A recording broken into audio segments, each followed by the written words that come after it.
ఉపాధి హామీ పథకంలో జవాబుదారితంగా పనిచేయాలి.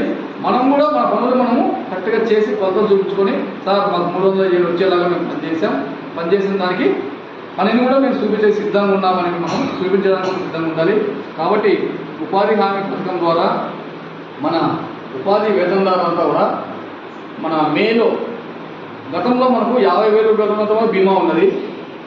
మే 1వ తారీఖున మన అందరికీ తెలుసు శ్రామిక దినోత్సవం, అంటే కార్మిక దినోత్సవంనే దాన్ని శ్రామిక దినోత్సవం అనుకుంటున్నాము. ఈ శ్రామిక దినోత్సవం రాదు మన ఉప ముఖ్యమంత్రి అయినటువంటి పవన్ కళ్యాణ్ సార్ గారు బీమాని 2 లక్షల రూపాయలు చేశారు. తెలుసా మీకు? తెలుసా కదా? తెలుసు కదా.